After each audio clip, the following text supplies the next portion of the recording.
नमस्कार मित्रांनो. तर आज आपण अहमदनगरहून मध्य प्रदेशातील ओंकारेश्वर ज्योतिर्लिंगाच्या दर्शनासाठीचा प्रवास सुरू केला आहे. ओंकारेश्वर हे भगवान शिवाच्या 12 ज्योतिर्लिंगापैकी एक पवित्र असे स्थान आहे. अहमदनगर ते ओंकारेश्वर साधारणतः 350 ते 400 किलोमीटरचा प्रवास आहे. या प्रवासाला साधारणतः 7 ते 8 तास लागतात. हा प्रवास आध्यात्मिक, निसर्गरम्य अनुभव देणारा आहे. काही तासांच्या प्रवासानंतरच आपण पोहोचतो ओंकारेश्वर मंदिरात. नर्मदा नदीच्या मध्यभागी बेटावर हे मंदिर वसलेले आहे.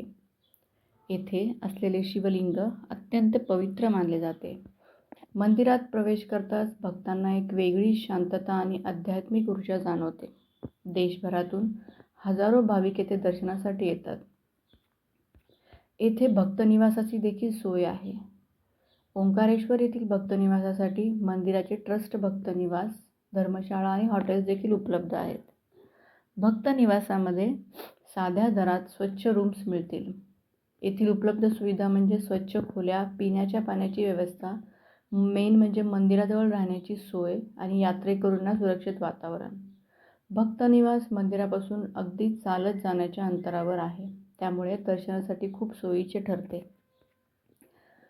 संध्याकाळी नर्मदा नदीच्या घाटावर होणारी एक भव्य आरती ही ओंकारेश्वर यात्रेचा खास अनुभव आहे. घंटानाद, मंत्रोच्चार आणि दिव्यांच्या प्रकाशात संपूर्ण घाट भक्तिमय वातावरणाने भरून जातो. नर्मदा नदीच्या घाटावरची आरतीची जी वेळ आहे ती संध्याकाळी 6 ते 7 या दरम्यान असते.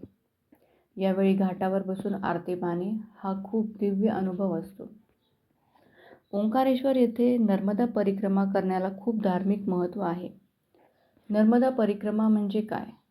तर परिक्रमा म्हणजे नर्मदा नदीच्या काठाने पायी चालत केलेली ही धार्मिक यात्रा होय. ही यात्रा साधारणतः 7 ते 8 किलोमीटरची असते. त्याला साधारणतः 2 ते 3 तासाचा वेळ लागतो. या मार्गावर अनेक लहान मंदिरे, घाट आणि सुंदर निसर्ग पाहायला मिळतो. परिक्रमा करताना भक्त नर्मदे हर असा जाप करतात.